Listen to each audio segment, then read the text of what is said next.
ఉన్నప్పుడు 10 సంవత్సరాలు ఏం చేసిరో చెప్పండి. ఫస్ట్ ఏం చేసిర్రు చెప్పండి. ఎన్ని ఉద్యోగాలు ఇచ్చారు? తెలంగాణ ఉద్యమం 10 ఏళ్ళు జరిగింది. 10 ఏళ్ళ ఉద్యమం అంతా ఉద్యోగాల కోసమే. మరి మీరు అధికారంలోకి వచ్చి 10 ఏళ్లలో ఎన్ని ఉద్యోగాలు ఇచ్చారు అధ్యక్ష? ఏమన్నా అంటే నోటిఫికేషన్ ఇస్తే వాళ్ళకి ఏమన్నా జీతాలు పడ్డాయా? ఉద్యోగ గ్యారెంటీ వచ్చిందా? ఇవాళ ఉద్యోగాలు ఇచ్చింది మేము. నోటిఫికేషన్ ఇచ్చినాం. నోటిఫికేషన్ ఇస్తే వాళ్ళ ఇంట్లోకైనా జీతాలు వచ్చినాయా? ఏమైనా ఆర్డర్ ఇచ్చిర్రా? ఇవాళ ఎట్లున్నాయంటే అధ్యక్ష వీళ్ళు చెప్పేది పాండవులు సంపాదించిందంతా కౌరవుల తద్దినానికే అంటారు. వీళ్ళు చేసిన వాటికే అప్పులకు కొప్పులు కట్టడమే సరిపోతుంది సార్ వడ్డీలు. ఈరోజు హరీష్ రావు గారు ఇంత బాగా మాట్లాడిండు. మరి ఇన్ని వేల కోట్లు రైతులకు అప్పు ఎక్కడైంది? ఏ కాలంలో అయింది? ఇవాళ నీ నియోజకవర్గంలోనే 50% కాలేదంటున్నావు. మరి ఎందుకు కాలంటే మీ గవర్నమెంట్ హయాంలోనే మరి ఆ 20-30 వేల కోట్లు మీ గవర్నమెంట్ హయాంలోనే అయినాయి కదా అప్పులన్నీ రైతులకు. మీకు అంత చిత్తశుద్ధి ఉన్నప్పుడు ఎందుకు మరి కట్టలే? మీరు ఏకకాలంలో 1,00,000 రూపాయలు రుణమాఫీ చేస్తా అన్నారు. ఎడ చేసిరు అంటున్నా. చేస్తే మేము వచ్చి 6 నెలల తర్వాత వెంటనే రైతు రుణమాఫీ అయింది.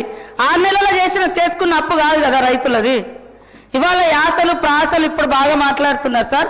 మేము 2.5 ఏళ్ళకే మీకు అంత బాధ అవుతుంది. 10 ఏళ్ళు ఏం చేసారో లెక్కలతో సహా చెప్పండి. ఎన్ని లక్షల మందికి ఉద్యోగాలు ఇచ్చిర్రు? ఎన్ని లక్షల మందికి ఇల్లు ఇచ్చిర్రు? ఎన్ని లక్షల మందికి రుణమాఫీ చేసిర్రు? ఎన్ని లక్షల కోట్లు రుణమాఫీ చేసిర్రు? అవన్నీ చెప్పాలి కదా. అవి చెప్పకుండా ఎంతసేపు మేము గొప్ప. మీరు గొప్ప అయితే మీ సొంత నియోజకవర్గం రైతులే అనేక మంది మీ హయాంలోనే చాలా మంది చనిపోయారు. అదేవిధంగా ఇప్పుడు మీరు చెప్తున్నారు కదా ఇన్ని వేల కోట్ల అప్పు ఉంది మీ నియోజకవర్గంలో అని. మరి ఎందుకు చేసుకోలేకపోయారు అధ్యక్ష? ఫైనాన్స్ మినిస్టర్గా ఉన్నారు, మీ గవర్నమెంటే ఉంటుంది. ఇవాళ కేవలం రాళ్ళేసుడు. మేము గొప్ప. మీ బాధ అంతా హరీష్ అన్న, మీ బాధ అంతా అధికారం పోయిందని అంతే తప్ప ఇంకోటి కాదు. అయ్యో అనకమ్మా, 10 ఏళ్ళు ఇక్కడ అనుభవించారు, నువ్వు అక్కడ పోయినావు అధికారం అనుభవించి దొరసారి ఏమంటే కాంగ్రెస్ నాకు ఏం చేసింది? బాగా అనిపించింది మాలాంటి వాళ్ళ వీడియోలు చూస్తుంటే. కాంగ్రెస్ ఏం చేసిందా? ఇవాళ మాట్లాడడానికైనా మనం చేసింది మనం గొప్పగా చెప్పుకోవాలి. చేసిన దాని మీద కూడా మన్ను పోసుడు గొప్ప కాదు. చేసింది కూడా మన్ను పోసి మేము ఎక్కడుంటే అక్కడ గొప్ప అని చెప్పుకోవడం కాదు. ఎస్ మా హయాంలో నేను ఉన్నప్పుడు కదా చేసిన, ఇప్పుడు చేయలేకపోయినాం అని చెప్పుకోవాలి. కానీ సీటు మారంగానే చరిత్ర అంతా చేంజ్ అయిపోతుంది అధ్యక్ష. చేంజ్ అయిపోతుందా? అట్లా ఉంది. కాబట్టి వాళ్ళ బాగా నిజంగా ప్రజల మీద ఉంటే 10 ఏళ్ళు వచ్చే టైం మీకు. మరి ఇవన్నీ మీరు చేసి ఉంటే మేము ఇవ్వాల్సిన పేదరికం ఇంతెందుకు? మేము ఇవన్నీ చేస్తామని ఎందుకు ఒప్పుకునే వాళ్ళం? మీరు చేసిన అప్పులన్నీ కూడా ఇవాళ అప్పులకు వడ్డీలు ఇవే సరిపోతున్నాయి. అయినా మేము చేస్తున్నాం. ఇవాళ రాష్ట్రంలో ఉన్న 1.5 కోటి మంది పేదలకు ఇవాళ సన్నబియ్యం ఇస్తుంటే మీరు ఓర్వలేకపోయారు. ఇవాళ మేము ఇందిరమ్మ బీమా జీవిత బీమా పెడితే ఓర్వలేకపోతున్నారు. ఏం ఓర్వలేకపోతున్నారు?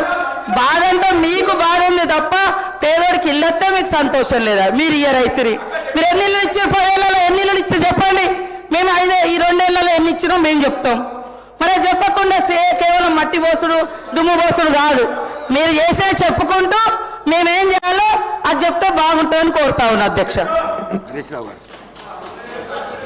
అధ్యక్ష, ఇప్పుడు ఆ రోజు మేము బడ్జెట్ ప్రవేశపెట్టినాము, దాని మీద చర్చ జరిగింది, బిల్లు పాస్ అయింది, దాని మీద ప్రజలు తీర్పు ఇచ్చిండ్రు.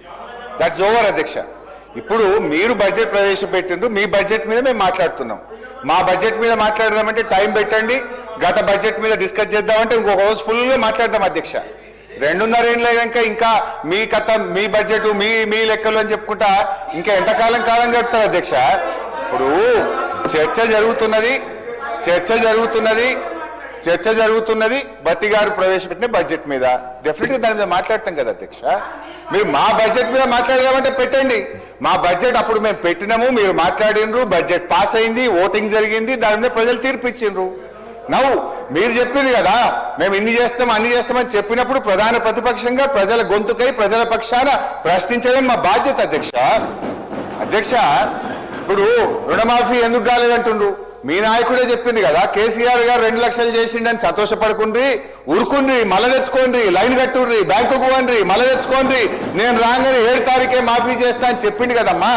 నీ మాట నమ్మే ఉరికి తెచ్చుకున్నారు వాళ్ళు. నువ్వు మోసం చేసినావు, గదే చెప్తున్నా. నేనేం చెప్తున్నా? ఇంకోటి అధ్యక్ష, మీరేం చేసిండ్రు అంటున్నారు. అంటే నా సబ్జెక్ట్ డైవర్ట్ అవుతుందని నేను వారికి సమాధానం ఇయ్యలేక కాదు అధ్యక్ష. Every point I can answer అధ్యక్ష. ఆనాడు బీఆర్ఎస్ ప్రభుత్వం 1,62,000 ప్రభుత్వ ఉద్యోగాలు ఇచ్చింది.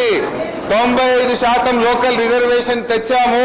రాష్ట్రపతి ఉత్తర్వులను సవరించాము. అయితే నేను చెప్తే ఇంకా చాలా విషయాలు ఉన్నాయి కానీ అధ్యక్ష, దాంట్లో బోను నా ఇష్యూ డైవర్ట్ అవుతుంది కనుక దయచేసి నేను మీతో కోరుతున్న ఎలియా మినిస్టర్ గారు, ఫైనాన్స్ మినిస్టర్ గారు వీళ్ళు ఇవ్వాలి. కానీ ఇట్లా తాపకొక్క మంత్రులు వేస్తే నా సబ్జెక్ట్ పోతుంది అధ్యక్ష. దయచేసి మీరు ఇంటరప్షన్ కాకుండా చూడాలని మిమ్మల్ని సవినయంగా ప్రార్థిస్తా ఉన్నా అధ్యక్ష.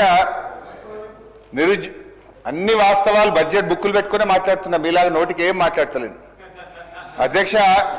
నేను ఫైనల్ ఒకటే చెప్తున్నా అధ్యక్ష, గౌరవనీయులు భట్టి గారితో, రాష్ట్ర ప్రభుత్వంతో ఆనాడు నిరుద్యోగులను ఓటింగ్ మిషన్ల లెక్క మీరు వాడుకున్నారు అధ్యక్ష. ఇప్పుడు వాళ్ళని ఎత్తురు కళ్ళ చూస్తున్నారు అధ్యక్ష. దయచేసి ఇప్పటికైనా మీ పాపాలు గడుక్కోవాలనుకుంటే మీరు చెప్పిన ప్రకారంగా వెంటనే 2 లక్షల ప్రభుత్వ ఉద్యోగాలకు నోటిఫికేషన్ ఇవ్వాలని చెప్పి ఆ నిరుద్యోగుల పక్షాన్ని ప్రభుత్వాన్ని నేను డిమాండ్ చేస్తా ఉన్నా అధ్యక్ష. మరొక పథకం అధ్యక్ష, రాజీవ్ యువ వికాసం అధ్యక్ష. ఈ పథకం గురించి 2వ బడ్జెట్ ప్రసంగంలో భట్టి గారు చెప్పారు అధ్యక్ష. పేజ్ నెంబర్ 29, సెకండ్ బడ్జెట్ ప్రసంగం అధ్యక్ష.